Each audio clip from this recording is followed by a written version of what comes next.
Al comenzar esta mañana, debemos señalar una de las preguntas más importantes de nuestra vida. ¿Quién es Jesús? La manera en que entiendas a Jesús moldeará la forma en que vives. Esto es cierto tanto para los no cristianos como para los cristianos. Y en este sentido, pienso en la experiencia de un monje católico alemán del siglo XVI llamado Martín Lutero. Martín Lutero decidió, siendo joven, servir a Dios con su vida, así que ingresó a la Orden de los Agustinos en la Alemania del siglo XVI.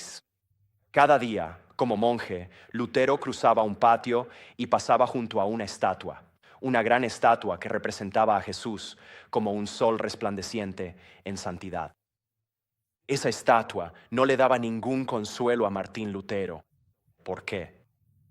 Porque la estatua representaba cómo Lutero pensaba acerca de Jesús en general, no solo en piedra, pero en general Lutero veía a Jesús y a Dios en un sentido más amplio, básicamente como alguien en su contra. Él entendía que Jesús era perfectamente santo y perfectamente justo, y Lutero sentía que eso significaba que todo lo que Jesús venía a hacer era condenarlo, enviarlo al infierno por la eternidad, porque Lutero no estaba a la altura de Jesús. Aquí está el asunto. Creo que muchas personas tienen una visión similar de Jesús. Muchas personas han estado en iglesias poco sanas, que les han enseñado doctrinas erróneas, y piensan en Dios y en Jesús como si básicamente estuvieran en su contra. Y entonces piensan que la religión es lo que haces para intentar volverte digno de ser amado. Dios no te ama. Dios realmente no ama a nadie de una manera significativa. La única manera en que Dios te amará, la gente piensa erróneamente, es si te vuelves digno de ser amado. Así que haces buenas obras, haces cosas religiosas para intentar ganarte el favor de Dios. De hecho, realmente creo que hay una buena cantidad de cristianos nacidos de nuevo, verdaderos cristianos, que todavía luchan con este tipo de pensamientos. Piensan que tienen que ser aquellos que se hacen dignos de ser amados. Están atrapados en la culpa. No son libres. No están alegres ni tienen un corazón gozoso. Están ansiosos. Están tensos y estresados. Pero esta mañana tengo buenas noticias para los cargados, los que no tienen alegría y aquellos que se sienten persistentemente no amados. Dios sabe que necesitamos ayuda y Dios está aquí para darnos esa ayuda y esa ayuda viene de la palabra de Dios. Así que, si pueden, busquen o abran en su aplicación nuestro texto de hoy, Primera de Juan capítulo 2, versículos 1 y 2. 1 Juan 2, versículos 1 y 2. En nuestro texto vamos a encontrar una noticia tremendamente buena que levantará nuestros ojos hacia nuestro gran Dios. Así que aquí está 1 Juan 2, versículos 1 y 2. Hijitos míos, les escribo estas cosas para que no pequen, escribe Juan. Pero si alguno peca, tenemos un abogado ante el Padre, a Jesucristo el justo. Él es la propiciación por nuestros pecados, y no solo por los nuestros, sino también por los pecados de todo el mundo. Oremos. Padre, muchas gracias por este pasaje. Gracias por tu palabra. Gracias porque fortalece a tu iglesia y gracias porque hará discípulos de aquellos que nunca se han arrodillado ante Jesús por el poder de tu gracia. Oro para que te muevas de manera poderosa esta mañana en este servicio. En el nombre de Jesús. Amén. Quiero compartirte 4 verdades de Primera de Juan capítulo 2, versículos 1 y 2. 4 verdades esta mañana en nuestro tiempo juntos. Primero, necesitamos luchar contra el pecado. Necesitamos luchar contra el pecado. Juan no es indiferente al pecado, ni tampoco lo es Dios mismo. En este pasaje, Juan habla en nombre de Dios y deja clara su intención al escribir, que no pequen, justo ahí en la parte central del versículo 1. Así que eso es bastante directo. Juan no quiere que pequemos porque Dios no quiere que pequemos. Ahora, el pecado, debemos decirlo, nos sale de manera más natural que cualquier otra cosa en el mundo, tan natural como respirar. Ni siquiera lo piensas. Nadie te da una instrucción profunda sobre cómo pecar cuando eres niño. Tus padres no contrataron un tutor para enseñarte prácticas de pecado cuando tenías 9 años. El pecado simplemente ha salido de ti de manera natural desde que existes. El pecado nos sale de manera natural. Habita en nosotros en todo momento. De hecho, el pecado, si somos honestos, nos choca. Las cosas que diremos a veces, las cosas que haremos a veces, las cosas que desearemos a veces, las cosas que pensaremos que nadie más ve. Dices, wow, cuando tienes un momento de honestidad. ¿Eso está en mí? Eso es culpa de otra persona. No, no es culpa de nadie más. Es culpa nuestra. Esas cosas salen de nosotros porque somos pecadores por naturaleza. Nuestro mayor problema en la vida no es lo que otra persona nos ha hecho. Hay males tremendos que los pecadores se hacen unos a otros, incluyendo aquellos a largo plazo. Pero incluso eso no es el mayor problema de nuestra vida, de tu vida. El mayor problema de tu vida, sinceramente, si me permites por un momento, eres tú. Yo soy mi mayor problema porque soy quien trae mi propio pecado a la mesa. Juan lo sabe. Juan es honesto acerca de esto.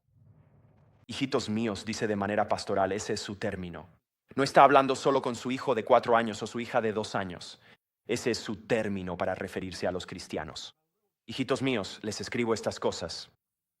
Estas 3 epístolas que él escribe en el Nuevo Testamento son para que no pequen. Juan no está escribiendo para condenar a la gente. John no escribe para odiar. Juan está escribiendo a los cristianos, esa es su audiencia, a los cristianos para ayudarlos a alejarse, a vencer, a dar muerte al pecado. Ese es su objetivo. Pero si vas a hacer eso, necesitas saber a quién ofende tu pecado. Necesitas saber por qué tu pecado es un problema tan grande. ¿Cuál es el problema? ¿Es que acaso la gente se siente herida? No. El problema es mucho, mucho mayor que eso. Y esto nos lleva a nuestra segunda verdad. Esta mañana. En segundo lugar, necesitamos saber que nuestro pecado ofende al Padre. Necesitamos saber que nuestro pecado ofende al Padre. Lo ves ahí al final del versículo 1. Si alguno peca, escribe Juan, tenemos un abogado ante el Padre. ¿Tenemos un abogado ante el Padre? Bien, espera un momento. Si tenemos un abogado ante el Padre, eso significa que necesitamos un abogado ante el Padre. Y eso significa que no estamos en una buena posición con el Padre. Todo este pasaje que Juan nos está dando aquí se presenta en el contexto de una sala de juicio. Es como si todos estuviéramos de pie en una sala de juicio aquí. ¿Viste ese término abogado? Ese es un término legal, ¿verdad? Es como un término de sala de juicio. Y esto significa que estamos en una sala de juicio y Dios es nuestro juez justo. Dios está detrás del estrado y nosotros estamos en el banquillo de los acusados. Se han presentado cargos en nuestra contra. Cargos de ser pecadores, de blasfemar contra Dios, de ser idólatras y de no andar en los caminos de Dios, de no hacer lo que Dios nos ha llamado a hacer. Y esta es la realidad. Todos aquí, por naturaleza desde el nacimiento, son culpables. Somos culpables ante un Dios santo en su sala de juicio. Ahora bien, puede que nadie te haya llamado por teléfono para decirte que tienes una cita en la corte. Puede que nunca hayas escuchado esto. Puede que no te guste ni un poco. Puede que no te guste la idea de que Dios es tu juez santo y que estás culpable ante Él. Pero este pasaje nos enseña que tus sentimientos al respecto no tienen nada que ver. No importa si te gusta o no, ni siquiera importa si lo aceptas. Has sido creado por Dios para su gloria y te has apartado de Él y ahora pecas por naturaleza, como mencioné hace un momento, y eso significa que Dios el Padre está airado por tu pecado y lo castigará no solo en esta vida, sino que lo castigará por toda la eternidad. Nuestro mayor problema no es que alguien haya sido cruel con nosotros. Nuestro mayor problema es que la ira de Dios pende sobre nuestra cabeza. Estamos en este contexto de sala de tribunal. El juez nos ha declarado culpables. Y la realidad es que no tenemos ningún argumento que presentar. La realidad es que no tenemos méritos que presentar ante Dios. No hay nada que podamos decir en nuestra defensa que elimine esta sentencia. No tenemos buenas obras, como mencioné hace unos minutos, que podamos decir, mira Señor, he hecho buenas obras. Mira Señor, nunca he faltado un domingo a la iglesia. Mira Señor, estuve en Awana o en la escuela bíblica de vacaciones o algo así. Mira Señor, a veces trato de ser amable con mi hermano o hermana. No tenemos buenas obras que puedan limpiarnos de nuestro pecado. Y por eso necesitamos buenas noticias. Y es aquí donde todo en este pasaje y en este sermón, este humilde pequeño sermón, da un giro. Porque esta es nuestra tercera verdad esta mañana. Nuestra tercera verdad es esta. Debemos recordar como cristianos que tenemos un abogado. Debemos recordar que tenemos un abogado. Ya he hablado de esto, pero enfoquémonos en esta gloriosa enseñanza bíblica. Una de las enseñanzas más absolutamente gloriosas de toda la Biblia está aquí, Si alguno peca, escribe Juan, indicando que los cristianos pecan regularmente, tristemente. ¿Qué haces? ¿A dónde vas? Tenemos un abogado ante el Padre. Jesucristo el justo, el justo. La palabra abogado aquí en griego es parakleton. Podría traducirse como ayudador, y de hecho se traduce así en otros lugares.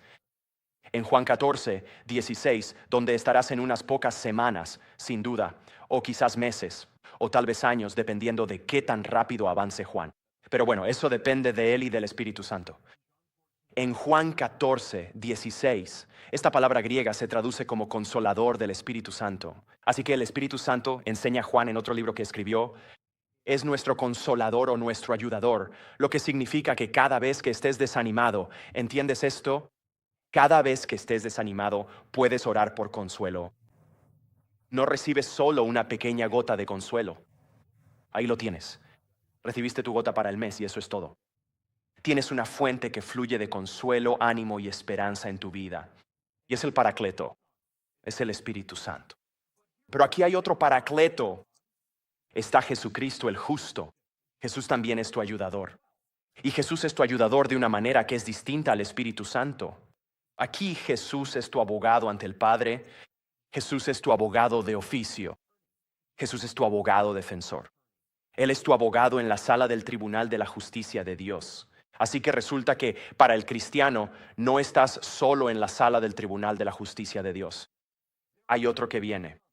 Entra por las enormes puertas de roble del tribunal, camina por el pasillo y viene a ponerse a tu lado. Aquel que se pone a tu lado en la sala del tribunal de la justicia de Dios, cuando nadie más aparece, nadie más vendrá por ti para salvarte. Nadie más puede venir a salvarte. Nadie más es el justo. El que aparece por ti es Jesús. Él es el amigo que está más cerca que un hermano. Él es el abogado que nunca ha perdido un caso y nunca perderá tu caso. Él ganará tu caso en el Tribunal Supremo de Dios.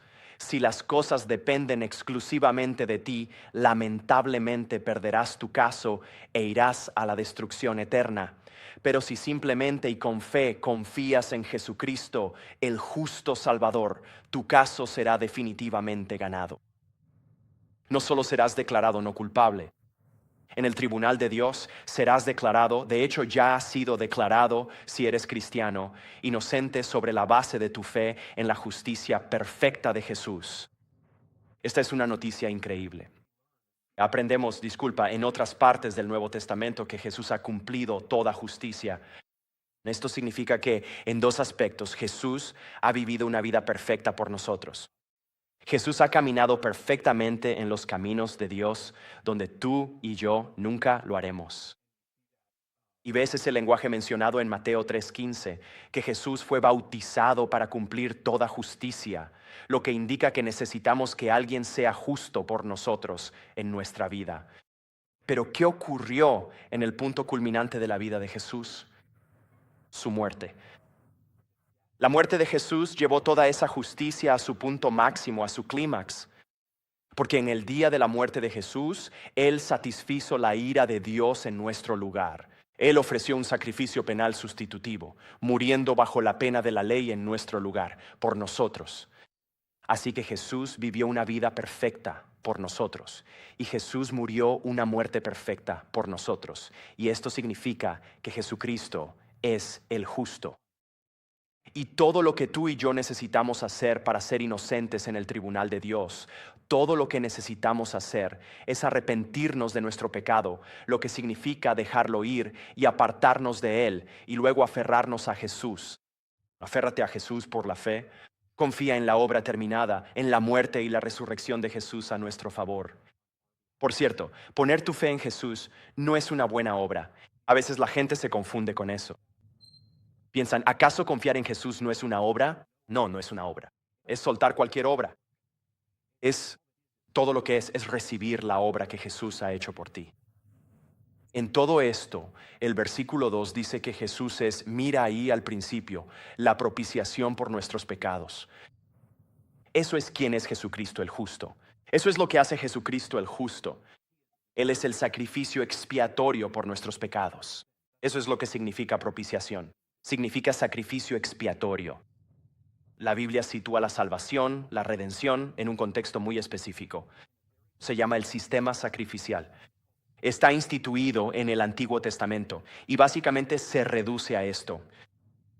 Un pueblo pecador es llamado por Dios.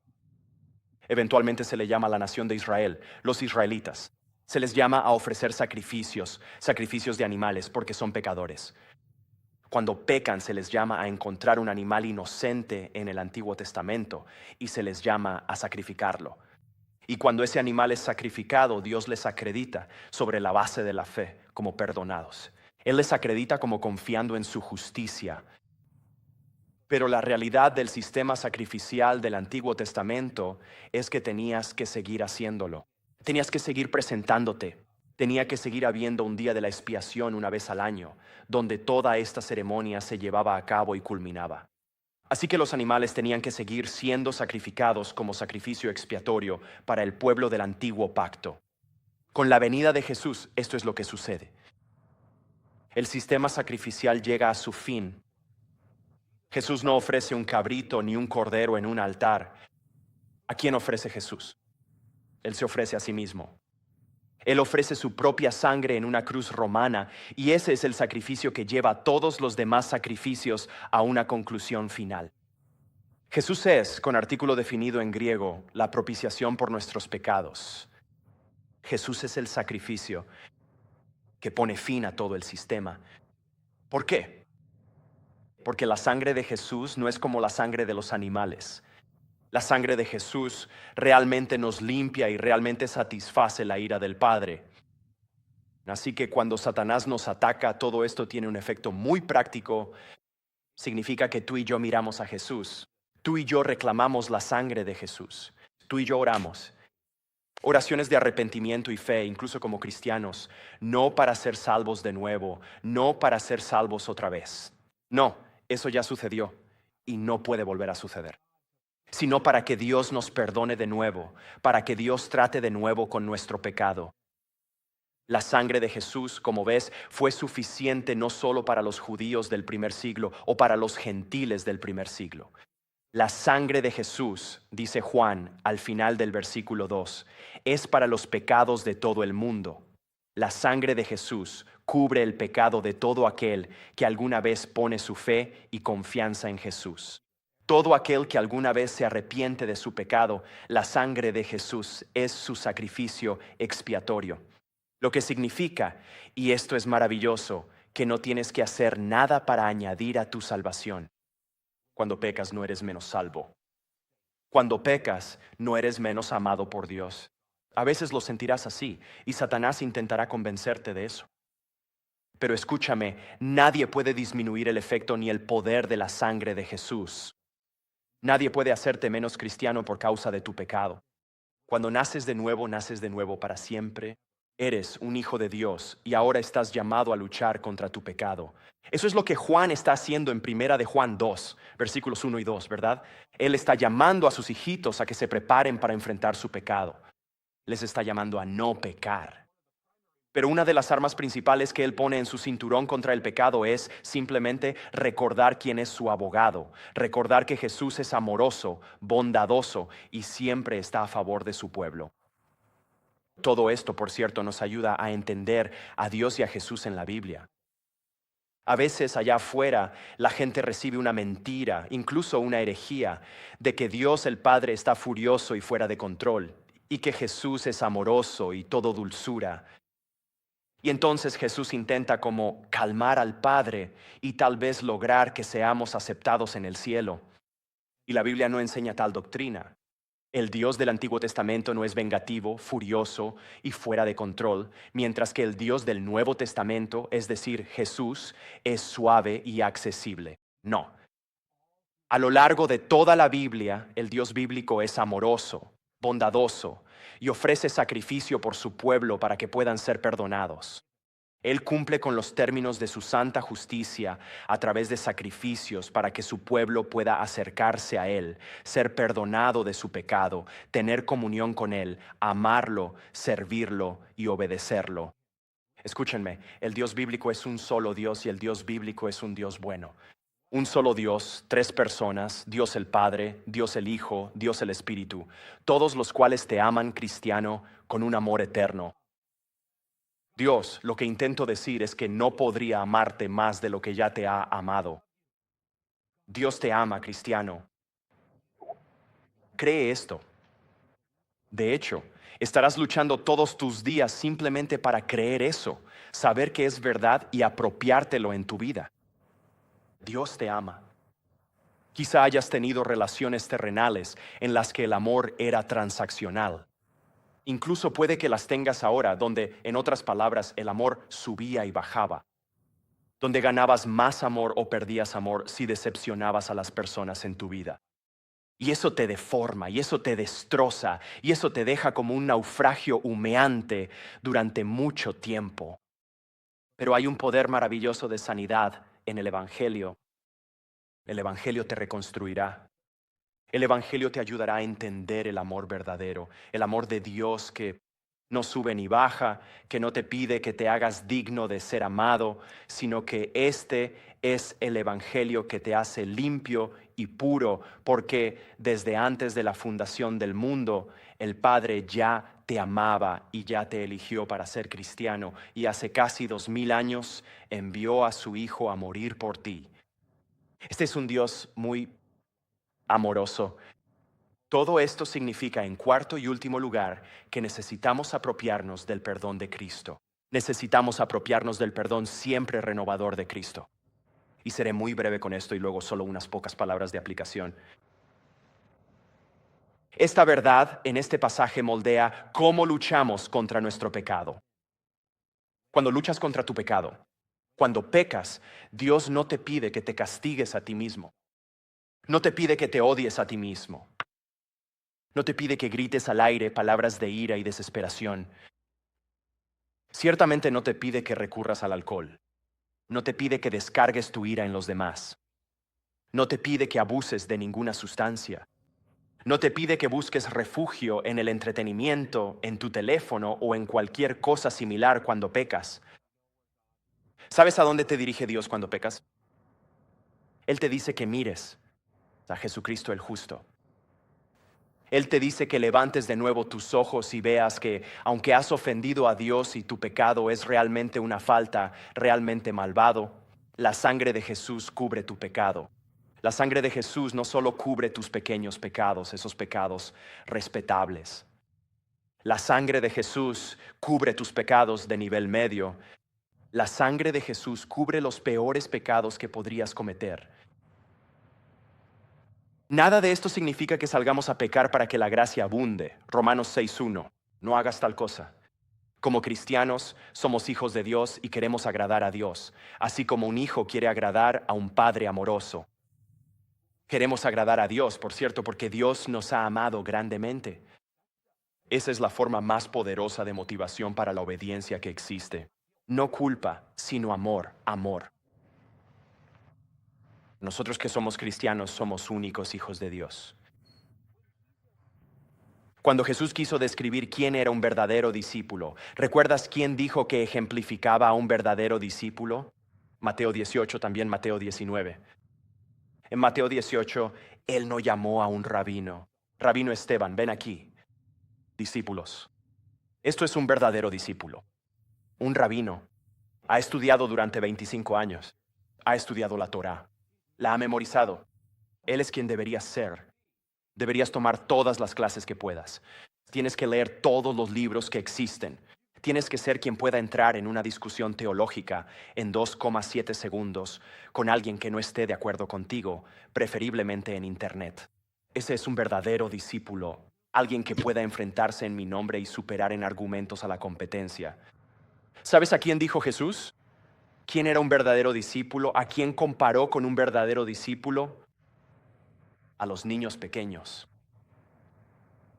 Llamó a los niños hacia él. Llamó a niños y niñas de 4 años, de la edad que fueran, y dijo: así es como es un verdadero discípulo. ¿Qué es un niño? ¿Por qué señalar a un niño? Porque un niño es humilde. Un niño está lleno de alegría en la presencia de su padre, de un padre amoroso. Un niño tiene mucho que aprender y vive en esa actitud. Y un niño tiene una alegría sencilla solo por estar en la presencia de su hogar. Amigos, eso es lo que es un verdadero discípulo. Un verdadero discípulo no es un doctorado en una conferencia elegante que puede ganar cualquier discusión. Un verdadero discípulo es como un niño pequeño que es profundamente amado y que ama a cambio. Eso. Es un cristiano. Y ese cristiano no solo es perdonado por ese Padre amoroso en el momento de la conversión, ese verdadero hijo es perdonado de nuevo durante toda su vida, día tras día, viviendo en el desbordamiento del perdón. Necesitamos aplicar este texto brevemente antes de concluir. ¿Qué aplicación nos ofrece este pasaje? Tengo solo 3 breves puntos de aplicación. Primero, primer punto de aplicación, date cuenta de cuánto te ama Dios, cristiano. Esa es tu primera tarea. ¿Listo? ¿Sabe cuánto te ama Dios? Esa es una tarea bastante agradable. No hay nada difícil que hacer ahí, ¿verdad? ¿Sí? Pon una canción de adoración que te guste. Pon algo que celebre el verdadero evangelio y simplemente disfruta hoy más tarde, esta semana. Se acerca la semana de acción de gracias. En un sentido mucho más importante que, por ejemplo, Halloween hace un mes, los estadounidenses designaron una semana de acción de gracias, y la semana estaba dedicada a Dios. No es que todos los que alguna vez la celebraron fueran cristianos, pero solo piensa en lo que eso significa, piensa en lo que eso significaba culturalmente, piensa en dónde solíamos estar. Antes no nos importaban los demonios ni las cosas oscuras, antes nos importaba dar gracias a Dios. Eso es lo que podemos hacer en todo momento. Porque creyente, este pasaje te está gritando con amor, en los tonos más amables que puedas imaginar, Dios te ama. Así que date cuenta, disfrútalo. De nuevo, esta es la forma más poderosa de motivación que existe, un amor profundo y de pacto por ti. Segunda aplicación, confiesa libremente tu pecado. Confiesa libremente tu pecado. No hay necesidad de esconderse. No debes esconderte. No hay necesidad de fingir que no eres un pecador. No hay razón para ofrecer excusas por tu pecado. Todos lo hacemos. Tú lo haces. Yo lo hago. Todos nosotros, cuando te descubren, cuando acabas de decir algo que no deberías haber dicho, por ejemplo, vamos a quedarnos con eso por un momento. ¿Qué tiendes a hacer rápidamente? Al menos algunos de nosotros lo hacemos. Te pones a la defensiva. Bueno, no quise decir, decimos eso, ¿verdad? No quise decir eso. Bueno, tal vez no lo premeditamos, pero sinceramente lo dijimos en serio. No tenemos que poner excusas, no tenemos que fingir. Dios sabe que tenemos un problema con el pecado. Dios envió a Jesús para tratar nuestro problema con el pecado. Dios sabe que nunca podríamos salvarnos a nosotros mismos. Dios sabe que nunca podríamos limpiarnos por nuestra cuenta. Dios sabe que no podríamos vivir ni un segundo de la vida cristiana sin su gracia y misericordia. No estás viviendo la vida cristiana con tus propias fuerzas. Dios no te salvó y luego te entregó las llaves y te dijo, está bien, haz esto por tu cuenta, averígualo tú. Estás viviendo cada segundo de tu vida cristiana en el poder de Dios. El Espíritu Santo habita en ti. Estás viviendo en todo momento en el desbordamiento del amor divino y el poder divino de Dios. Dios no te está pidiendo que finjas. Dios te dice, oye, solo recuerda que me necesitas cada día que vives y yo estoy aquí para ti. Libremente, a partir de ese conocimiento, creyente, confiesa tu pecado a Dios y confiesa tu pecado a los hombres con libertad. Confiesa de manera regular, a diario, cuando no adoras a Dios como deberías, no oras como deberías, no lees la Biblia como deberías, no sirves a Dios como deberías, cuando no tratas a los que te rodean como deberías, y así sucesivamente, cuando no trabajas como deberías, etcétera, y así sigue. Todos tenemos muchos pecados que confesar, y luego confiesa tu pecado cuando hay patrones de pecado en tu hogar, tu familia, tu matrimonio o tus relaciones. Lleva la confesión a la mesa. Lo siento, te he hecho mal. No he hecho lo que debería hacer. No he sido el hombre que debería ser. No he sido la mujer que debería ser, sea lo que sea. Papá y mamá, no he sido el hijo que debería ser. No te he respetado, amado ni obedecido como debería. Padres, hijos, lo siento mucho. No he sido el líder espiritual que deberían tener. Sea lo que sea. A un amigo, no te he amado como debería. Somos amigos, pero he sentido celos de ti y he hecho comentarios hirientes sobre ti o he dicho palabras poco amables sobre ti. Para esto es el Evangelio. El Evangelio es para que dejemos de fingir y empecemos a confesar. Y cuando confiesas tu pecado, no estás perdiendo. Cuando confiesas tu pecado, estás saliendo de la oscuridad hacia la luz. Sin embargo, en ese momento, Satanás te susurrará al oído. Satanás aparecerá. ¿Sabes lo que Satanás te dirá? No deberías confesar tu pecado. No lo hagas. No le creas a Dios. No creas en la Biblia. No le creas a ese predicador raro del domingo pasado. Porque si confiesas tu pecado, tu vida se desmoronará. Si confiesas tu pecado, Satanás nos dice a todos de alguna manera, habrá consecuencias. Si vas y confiesas algo que hiciste hace 20 años, tu vida implosionará. La verdad es, que caminar hacia la luz es el momento en que las cosas empiezan a sanar, no cuando se desmoronan. Las cosas ya se desmoronaron para todos nosotros. Así que cuando caminamos hacia la luz y confesamos libremente nuestro pecado, es cuando comienza la sanidad. Es cuando la ruptura deja de dominar nuestras vidas. Esto se aplica a las relaciones. Sé, por ejemplo, que hay padres e hijos distanciados. Eso es algo con lo que comúnmente se lidia en la Iglesia de Jesucristo. Ha sido un problema durante milenios. Es un problema especialmente en una cultura que es hostil a Dios. Y solo quiero decirle a las personas que estén en cualquier situación así, que tienen todo lo que necesitan para al menos comenzar a sanar y buscar la sanidad. No hay garantía de que tus esfuerzos den resultado en un desenlace específico, pero lo que puedes hacer como cristiano es acercarte o intentar acercarte a la otra parte con humildad, confesando tu pecado donde corresponda y luego adoptar una postura de perdón, donde también sea necesario, porque eso es esencial para el proceso de sanidad. Y luego, en tercer lugar, hay otra dimensión en la dinámica del perdón. Tercera aplicación. En la medida de lo posible, perdona libremente. En la medida de lo posible, perdona libremente. Así que el segundo punto de aplicación fue confiesa libremente. Y este tercer y último es perdona libremente. Ahora, el perdón es diferente de la reconciliación final.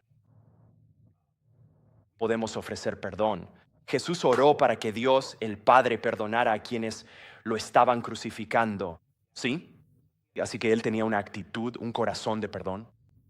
Pero tener un corazón o una actitud de perdón no es lo mismo que cuando la parte que ha hecho el mal viene a ti, la parte que ha pecado contra ti y lo confiesa. Ahí es cuando la reconciliación realmente puede y finalmente sucede, cuando ambas partes están juntas en la mesa y una confiesa y la otra perdona.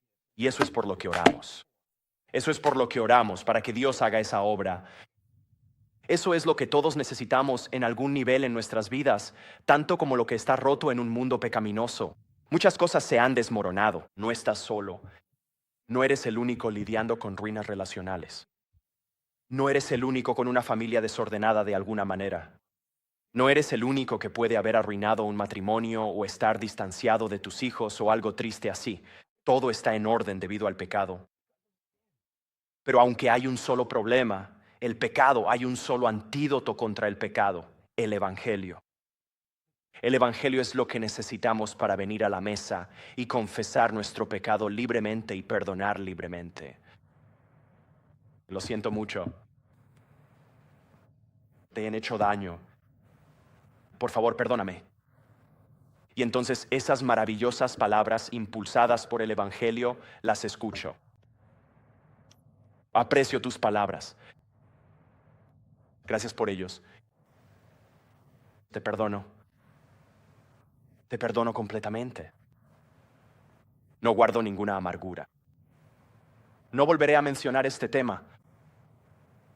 Perdón, tan hermoso. El perdón que Dios ama traer está basado completamente en el Evangelio. Y el perdón ocurre cuando tú y yo dejamos de aferrarnos a nuestras excusas o a nuestra amargura y abrazamos la identidad que Jesús llama bienaventurada en Mateo 5:9. Pacificador. Un pacificador. Este es un contexto en el que hay muchas luchas. Las redes sociales han amplificado muchísimo esos instintos y hay posturas que debemos tomar. Hay causas que debemos respaldar. Hay luchas que debemos enfrentar. Pero solo recuerda, nunca olvides a quién llama Jesús bienaventurado, a un pacificador. ¿Quién es Dios, por cierto? Un pacificador. Necesitamos concluir. La última vez que supimos de Lutero estaba hecho un desastre. Es un término teológico y técnico, un desastre. Él creía que Dios lo odiaba. Creía que Dios no lo amaría hasta que él mismo se hiciera digno de ser amado. Su teología, su doctrina, su formación le habían enseñado eso, que tienes que volverte digno de ser amado. Pero entonces Dios obró en su corazón. Lutero estudió los Salmos, Romanos y Gálatas. ¿Quieres algunos libros para leer si todo esto se aplica a ti de alguna manera en la Biblia? Salmos, Gálatas, Romanos. Y Lutero, casi sin enseñanza, casi sin instrucción, salvo por el Espíritu Santo abriéndole los ojos, redescubrió el Evangelio. Se había perdido y Lutero lo encontró de nuevo en la gracia de Dios. Lutero llegó a entender esto. Hay mucho de lo que podríamos hablar, pero Lutero llegó a entender que la justicia de Dios es real y que la justicia de Dios sí condena a pecadores como nosotros. Pero Dios ha cumplido los términos de su santa justicia con la abundancia de su amor. Dios ha cumplido los términos de su justicia en la muerte de su Hijo, y así la sangre de Jesús limpia el pecado. Y todo lo que el pecador tiene que hacer es soltar el pecado y abrazarse fuertemente a la pierna de Jesús. Confiar en Jesús por la fe, como un niño pequeño. No hay nada complicado en la fe cristiana. La fe cristiana es increíblemente simple. Es sencillo entrar y es sencillo permanecer. Es soltar tu pecado y abrazarte fuertemente a la pierna de Jesús, sabiendo que Jesús nunca te sacudirá, nunca te apartará. Quítate de encima. ¿Qué estás haciendo? No, Jesús nunca hará eso. Jesús te mirará con ojos de amor. Jesús incluso ahora te ve con ojos de amor. Lutero llegó a comprender todo esto y nació de nuevo. Todo esto nos ayuda a entender que solo hay un evangelio y ese evangelio es para los pecadores. Para salvarlos, sí, pero también para perdonarlos continuamente como cristianos todos los días de sus vidas, para reparar lo que está roto y sanar lo que está herido y para reconstruir lo que está quebrantado. El evangelio no es para los fuertes, el evangelio es para los débiles. El evangelio es para aquellos que se encuentran en la sala del tribunal de la justicia de Dios y no tienen a nadie que los defienda, ningún abogado, no tienen argumentos, no pueden apelar a los estatutos legales y están condenados ante un Dios santo. Pero el juez ha llamado a un defensor y ese defensor tiene un nombre que está por encima de todo nombre. Y el defensor entra en la sala del tribunal y se pone a nuestro lado. Y cuando el Padre pregunta, ¿por qué debería recibirte en la gloria eterna? El Hijo responde, por los méritos de mi sangre, porque mi nombre es Jesucristo, el justo, y Él te ama. Oremos. Padre, gracias por el Evangelio. Gracias por Jesús. Gracias por esta gloriosa verdad. Tú no eres un Padre vengativo y colérico. Tú eres santo y castigarás todo pecado y lo harás con perfecta justicia. Y llamas a todo tu pueblo a andar en piedad y santidad todos nuestros días, a esforzarnos por alcanzar la santidad, sin la cual ninguno de nosotros te verá. Pero Padre, tú eres el mismo que provee toda esa santidad y nos da toda esa gracia y has designado a tu mejor abogado. En nuestro caso, gracias por la sangre de Jesús que nunca pierde su poder. En su nombre oramos. Amén. Hola, gracias por sintonizar nuestro canal Redeemer de YouTube. Si esto te ha sido útil, por favor asegúrate de darle like a este video, suscribirte al canal y activar la campanita. Esto nos ayudará a llegar a más personas con la verdad bíblica. Muchas gracias.